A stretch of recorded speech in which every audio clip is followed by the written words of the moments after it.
পানির ভিতরে directly boil হচ্ছে স্মার্টফোন। ভাই এই ফোন নাকি এরকম গরম পানির ভিতরেও সার্ভাইভ করতে পারবে। এখানে পানি একদম ফুটছে, মানে ঠকবক করে ফুটছে। তো আমরা এই ডিভাইসটা পানির মধ্যে ফেলে দেখবো আসলে সে সার্ভাইভ করতে পারে কিনা। তবে তার আগে দেখুন ফোনটা জীবিত আছে কিনা, একদম ঠিকঠাক আছে এবং আমরা ক্যামেরায় ভিডিও রেকর্ড দিয়ে দিচ্ছি। ওকে, এই যে পানি যে ফুটছে আপনারা এইটার ক্যামেরাতেই দেখুন, এই তো পানি একদম ফুটছে। আসলে এখানে অনেক বাতাস আছে, তো মাঝে মাঝে একটু ঝামেলা করছে। তো এই অবস্থায় ক্যামেরা রানিং রয়েছে। এই অবস্থায় আমরা কি করব, এই ফোনটাকে পানির মধ্যে ফেলে দেবো এবং 5 সেকেন্ড পানির মধ্যে ফেলে দিয়েছি। এবং যদি টেম্পারেচার দেখি রাইট নাও 62। আয় হাই, কি অবস্থা, কয় সেকেন্ড গেল পানির ভিতরে। আমি একটু নাড়াচাড়াই দিই এটাকে, না কি একটা অবস্থা চলছে। আমি আরো একবার দেই, ক্যামেরা এখনো রানিং আছে, ওই যে আমার সামনে ক্যামেরাম্যানরা। পানির ভিতরে ডিরেক্টলি বয়েল হচ্ছে স্মার্টফোন। এটা 5 সেকেন্ডের বেশি সময় ছিল এবং এটা ধরার অবস্থায় নেই, বাট ভাই ফোন কিন্তু চলছে।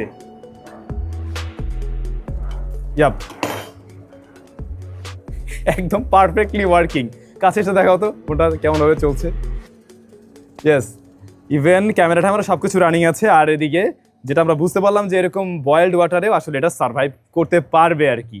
ভাই সিরিয়াসলি বলছি, একটা স্মার্টফোন দিয়ে এই ধরনের কাজ করব কখনো এটা আমি ভুলেও ভাবিনি। মানে একটা ফোনকে লিটারেলি পানির মধ্যে দিয়ে বয়েল করা ট্রাই করব এবং সেটা ঠিকই থাকবে। ইন্টারেস্টিং।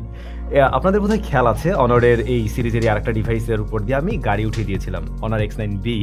তো ওইটাও টিকে গিয়েছিল। তো ওরা এবারে বললো এটা নাকি আরও বেশি ডিউরেবল, আরও বেশি শক্তপোক্ত, এবং বললো ভাই চাইলে পানিতে আপনি গরম পানিতে এটাকে কিছু সময়ের জন্য সিদ্ধও করতে পারেন। সো আমি ট্রাই করে দেখলাম আর কি। যাই হোক, ব্যাপারটা খারাপ না, বাট একটা ব্যাপার তো খারাপ লেগে গেছে অলরেডি। সেটা হলো ফোনটার রিয়ার প্যানেলটাতে বেশ ভালো রকমের ফিঙ্গারপ্রিন্ট বসে, খুব বেশিই বসে।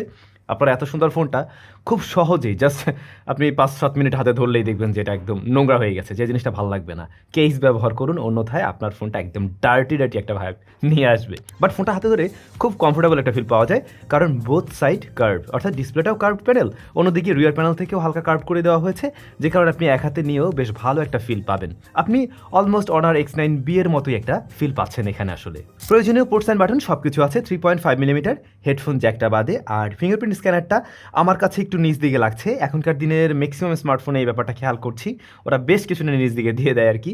তবে এটা ইউজ টু হওয়ার ব্যাপার। আর এইটার ক্ষেত্রে দেখছিলাম একুরেট রেজাল্ট দেয় এবং মোটামুটি ফার্স্টই আনলক করতে পারে আর কি। বডি ফ্রেমটা প্লাস্টিকে তৈরি, ওজন 189 গ্রাম, যেটা আমার কাছে স্ট্যান্ডার্ড লেগেছে। ফোনের সাইজ অনুযায়ী IP65 রেটিং আছে এখানে, এবং অলরেডি দেখলেন গরম পানিতেই চুবালাম, তো সমস্যা হয়নি তাতে। বাট আমার মনে হয় গরম পানিতে বেশি সময় রাখলে যে জিনিসটা হবে, আস্তে আস্তে আঠা খুলে যাওয়ার পসিবিলিটি থাকলেও থাকতে পারে। তাছাড়াও এই গরম পানিতে আমরা যখন অধিক সময় রাখছিলাম, এই ফোনটা কিন্তু ওয়ার্নিং দিচ্ছিল ওভারহিটিংয়ের। এই ফোনের অন্যতম একটা জায়গা হতে পারে এর ডিসপ্লে সেকশন, যেখানে আমরা দেখতে পাই 6.78 ইঞ্চের একটা কার্ভড অ্যামোলেড প্যানেল রয়েছে, এবং এটা 4000 নিটস পিক ব্রাইটনেস দিতে পারে। ডেফিনেটলি এটা হিউজ, এবং আপনারাও জানেন যে একদম 4000 নিটসে গিয়ে সবসময় ওরকম লেভেলে দেখাবে এটা না, এটা নির্দিষ্ট কিছু পিক্সেলের ক্ষেত্রে আপনি এমনটা পাবেন। তবে হ্যাঁ, আউটডোরে এটা খুব ভালো একটা ব্রাইটনেস দেয়, 1250 নিটসের মতো একটা ব্রাইটনেস পাওয়া যায়, যেটা গুড এনাফ আউটডোরে ডিরেক্ট সানলাইটে দেখার জন্য। 120 হার্টজ হাই রিফ্রেশের ব্যাপারটা আমাদের চেকিংয়ে একদম ঠিকঠাক রেজাল্ট দিচ্ছে, এবং ম্যাক্সিমাম অ্যাপের ক্ষেত্রে আমি ঠিকভাবে পুশ করতে দেখছি। তবে এটার গ্যালারির যে অ্যাপটা রয়েছে সেখানে গেলে 90-তে গিয়েই most of the time lock করছে। হালকা টিন্ট আপনি লক্ষ্য করবেন একদম সাইড থেকে দেখতে গেলে, যেটা নর্মালি ওইভাবে মানে আপনি যদি দেখতেই চান তখন বুঝবেন, আদারওয়াইজ এটা আপনার রেগুলার ইউসেজে কোনো ধরনের ইম্প্যাক্ট ফেলবে না। পিপিআই ভালো হওয়াতে এই ডিসপ্লেটা দেখেও কিন্তু বেশ ভালো লাগে। 437-এর মতো রয়েছে পিপিআই, যেটা অবশ্যই ভালো, এবং এখানে কিন্তু সাপোর্ট নিচ্ছে 3840 হার্টজ পিডাব্লিউ ডিমিং। প্লাস অনলাইনে ঘাটাঘাটি করে দেখলাম ওরা আবার একটা সার্টিফিকেশন পেয়েছে, anti drop display SGS 5 star rating পাইছে আর কি। তো বোঝা যায় ডিসপ্লেটাও মোটামুটি ভালোই শক্ত হবে। এটার উপর আর গাড়ি ঠাড়ি তুললাম না, বাট উনিও শক্ত নিশ্চয়ই কম হবে না। গ্রিন লাইট না পড়লেই হয়েছে ভাই। আমরা এর আগে অনারের ডিভাইসে গ্রিন লাইন পড়তে দেখেছি, যেটা নিয়ে অনেকেরই কমপ্লেন ছিল, এবং কমপ্লেন থাকবে না কেন ভাই, গ্রিন লাইনে মানে পড়লে তো অবশ্যই কমপ্লেন থাকা উচিত। তো আমি বলবো, যেহেতু এটা একটা অফিসিয়াল ডিভাইস, আপনার ফোনটাতে গ্রিন লাইন চলে আসলে আপনি অফিসিয়াল ওয়ারেন্টি ক্লেম করতে পারবেন, এটা শিওর। এখন এই ডিসপ্লের এক্সপিরিয়েন্স আমার কিন্তু বেশ ভালো ছিল। যেমন কালার রিপ্রোডাকশন ভালো লেগেছে আমার কাছে, কালারটা একটু ভাইব্রেন্ট করে প্রেজেন্ট করে। যারা মিডিয়া কনজাম্পশন করেন বা গেমিং টেমিং করবেন, তাদের কাছে এই ডিসপ্লের কালারটা আশা করছি ভালো লাগবে আর কি, একটু পাঞ্চি করে দেখায়। ডিসপ্লেটা আপনাদের কাছে কেমন লেগেছে কমেন্ট করে জানাবেন। কিন্তু। এই ফোনের ক্যামেরা সেটআপ হিসেবে দুইটা শুটারই আমরা দেখছি 108 megapixel plus 5 megapixel ultra wide shooter এবং ফ্রন্ট ফেসিং ক্যামেরা রয়েছে 16 মেগাপিক্সেলের শুটার। ডিভাইসটা বাংলাদেশ মার্কেটে 12256 জিবি ভ্যারিয়েন্টে লঞ্চ করে ওরা 44,999 টাকা। 45,000 টাকার একটা প্রাইস পয়েন্টের ফোন অনুযায়ী আমি অবশ্যই এখানে আরও বড় আলট্রা শুটার আশা করি, এমনকি 3টা শুটারও থাকতে পারতো। আইদার এখানে 2টা শুটারই থাকুক, 2টা আরেকটু মানে অ্যাটলিস্ট আলট্রা ওয়াইডটা আরেকটু বড় 13 মেগাপিক্সেল অর সামথিং এরকম কিছু থাকলে পারে এটা আমার মনে হয় ঠিকঠাক হতো আর কি। এই ফোনটা আমার কাছে আছে গত ডিসেম্বর থেকে, তার মানে বেশ কয়েক মাস, এবং এই স্মার্টফোনটি নিয়ে আমি কিন্তু চায়নাতেও গিয়েছিলাম। তো চায়না যখন ঘুরছিলাম তখন মোটামুটি এই ফোন দিয়ে বেশ কিছু ছবি তোলা হয়েছে, এবং ছবি দেখলেই বুঝতে পারছেন বাংলাদেশের তুলনায় চায়নার ছবিগুলো বরং আরও বেশি সুন্দর লাগছে। তবে যে ব্যাপারটা আমি নোটিস করলাম সেটা হচ্ছে এটা একটু কন্ট্রাস্টি করে ছবিগুলো প্রেজেন্ট করে, কালারটাও একটু পাঞ্চের দিকে থাকে, বাট দেখতে সেটা খারাপ লাগে না, ওয়ার্মের দিকেও একটা টোন আছে। ডাইনামিক রেঞ্জ আরও একটু ওয়াইডার আশা করছিলাম এই ডিভাইস থেকে, তবে অটো ফোকাসিংটা বেশ ভালো রেজাল্ট দিয়েছে, প্লাস এটা শাটার স্পিডও মোটামুটি ডিসেন্ট একটা জায়গায় আছে, খুব ফাস্টার না আবার স্লোর দিকেও না। দিনের বেলা তোলা ছবিতে মানে প্রপার আলোতে তোলা ছবিতে আপনি ভালোই ডিটেল পাবেন এবং জুম করে নিয়েও চাইলে ব্যবহার করতে পারবেন, বাট ওই কন্ট্রাস্টের পরিমাণটা আমার কাছে একটু বেশিই লাগছে যেন প্রায় প্রত্যেকটা জায়গায় বা প্রত্যেকটা দেশেই। কিন্তু বাংলাদেশের তুলনায় অবশ্যই বাইরের ছবিগুলো আরও বেশি ক্লিয়ার লাগছে, কারণ বাংলাদেশে আমরা ওয়েদার ঠিক না, আমাদের পরিবেশটাই এমন যেখানে প্রচুর ধুলাবালি থাকে, বাট দেখেন সেম ফোন সেম ক্যামেরা বাইরের দেশে কত বেশি ক্লিন লাগছে। এটাই হচ্ছে গিয়ে বিষয়, যে কারণে বাংলাদেশ থেকে অনেক সময় মানে ফোনের রেজাল্ট একরকম দেখি, বাইরে গেলে আবার অন্যরকম দেখি আমরা। বাট এইটা আবার দুই দেশের জন্যই প্রযোজ্য, মানে লো লাইটের দিকে ইনডোর লাইটিং কন্ডিশনে বা আর্টিফিশিয়াল লাইটিং কন্ডিশনে এই স্মার্টফোনের ছবিগুলো আমার কাছে অনেকটাই সফট মনে হয়েছে, যেখানে আউটডোরে আরও বেশি ডিটেলড লাগছিল। আলট্রাওয়াইড শুটার মেগাপিক্সেলের দিক থেকে ছোট হলেও এর ছবিগুলো দেখতে বেশ সুন্দর লাগে মিন্স বেশ কালারফুল ভাইব্রেন্ট টাইপের ছবি, এবং দিনের বেলার ছবিগুলোতে কিন্তু বেশ ভালোই লাইট দেখা যায়। সেই সাথে ডাইনামিক রেঞ্জ হ্যান্ডেলও খারাপ ছিল না as a ultra wide shooter, but এটা যেহেতু কম মেগাপিক্সেলের তো চাইলে ছবিগুলোকে আপনি জুমটুম করে ব্যবহার করতে পারবেন না, ডিটেলের পরিমাণ আপনার কাছে কিছুটা কম মনে হবে। তবে যদি মেইন ক্যামেরার পাশাপাশি আলট্রাওয়াইডকে কম্পেয়ার করতে চান সেক্ষেত্রে কালারের একটা সিমিলারিটিস আপনি পেয়ে যাবেন, বাট এখানেও বড় ভাইয়ের মতো আমরা কিছুটা কন্ট্রাস্টে হতে দেখছি, তুলনামূলকভাবে বেশি মনে হয়েছে। আমি এই শুটারটা সত্যি আরেকটু বড়সড় আশা করছিলাম, সেক্ষেত্রে নিশ্চয়ই এই আলট্রাওয়াইডটা আরও এক ধাপ এগিয়ে থাকতে পারতো। তারপরেও আশা করছি এই আলট্রাওয়াইড আপনি কাজে লাগাতে পারবেন, তবে আমি বলবো প্রপার লাইটিং কন্ডিশনে এই আলট্রাওয়াইড দিয়ে ছবি নেওয়ার জন্য, কারণ লো লাইটে এটা খুব একটা পারদর্শী না কিন্তু। X9C দিয়ে পোর্ট্রেট তোলা যাবে 3টা ফোকাল লেন্থে 1x, 2x এবং 3x-এ। তো 1x-এর ক্ষেত্রে আমরা দেখছি একটু কন্ট্রাস্টের পরিমাণ এখানেও বেশি এবং একটু ডার্ক লাগে, বরং আপনি 2x এবং 3x-এর ক্ষেত্রে স্কিন টোনটা বেটার পাবেন, বাট 3x-এ গেলে একটু সফট করে ফেলে খুব স্বাভাবিকভাবেই, কারণ এখানে কোনো টেলিফটো জুম লেন্স নেই। এর বাইরে আপনার স্কিনটাকে হালকা ফর্সা করে দেবে, তবে এজ ডিটেকশন ভালো এবং ব্যাকগ্রাউন্ড ব্লারনেস আর্টিফিশিয়াল লাগছে না। মেইন ক্যামেরা নাইট মোডে ছবি তোলা মাত্রই বুঝতে পারবেন ছবিগুলো মোটামুটি ভালোই শার্প, ডিটেলও আছে, তবে ছবিগুলোতে কন্ট্রাস্টের পরিমাণ অবশ্যই বেশি এবং একটু ওভার কন্ট্রাস্টই লাগে, এটা আর একটু লেস কন্ট্রাস্ট হলে বরং বেশি ভালো লাগতো। বেশি হাইলাইট চলে আসলেও সেটাকে ব্যালেন্স করার ট্রাই করে, বাট ওই কন্ট্রাস্টের পরিমাণটা আর একটু কম থাকলে ছবিগুলো আরও সুন্দর লাগতো। ফ্রন্ট ফেসিং ক্যামেরাটা কিন্তু আমার কাছে ভালোই লেগেছে, যেমনটা আপনারা দেখছেন ডাইনামিক রেঞ্জ হ্যান্ডেল কিন্তু বেশ ভালোই করছে এখানে as a front facing camera, এবং হ্যাঁ আউটডোরে বাইরে যে ছবিগুলো আমি তুলছিলাম মূলত সেগুলোর ক্লারিটি কিন্তু বেশ ভালো দেখছি। বাংলাদেশের ক্ষেত্রে ওই একই রকমভাবে আমরা একটু ঘোলা দেখি, সেটা এখানেও আছে। আবার এই ছবিটাতে ডাইনামিক রেঞ্জ হ্যান্ডেল একটু পিছিয়েও আছে, তবে লো লাইটের দিকে এটা সফট করে অনেকটাই ডে লাইটের তুলনায়।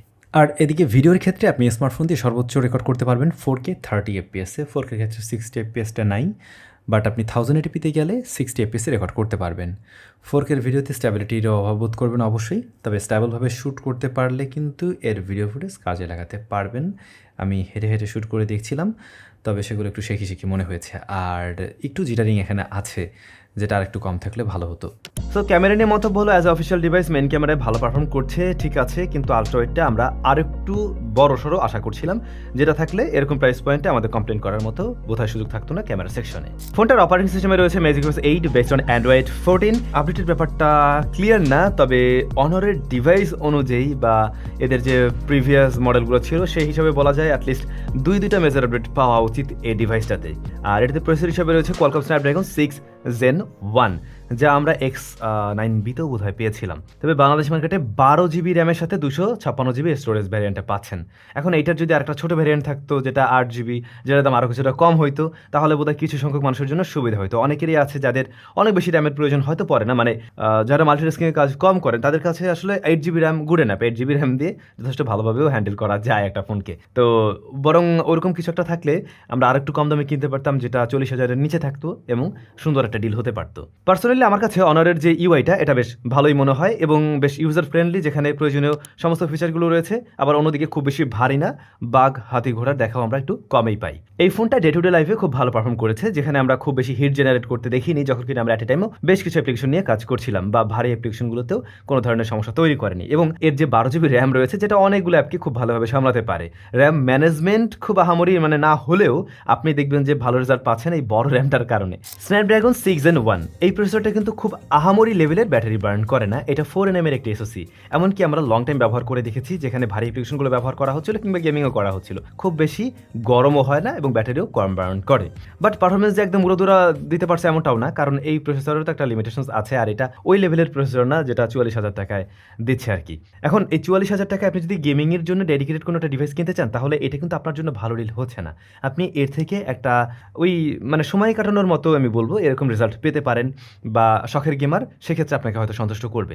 কিন্তু আপনি যদি গেমিংয়ের জন্যই আপনার ডিভাইস নিতে হয়, তাহলে আপনার জন্য সবচেয়ে বেস্ট অপশন গ্রে মার্কেটের যে ফোনগুলো রয়েছে, যেগুলোতে বেটার চিপ আছে সেগুলো।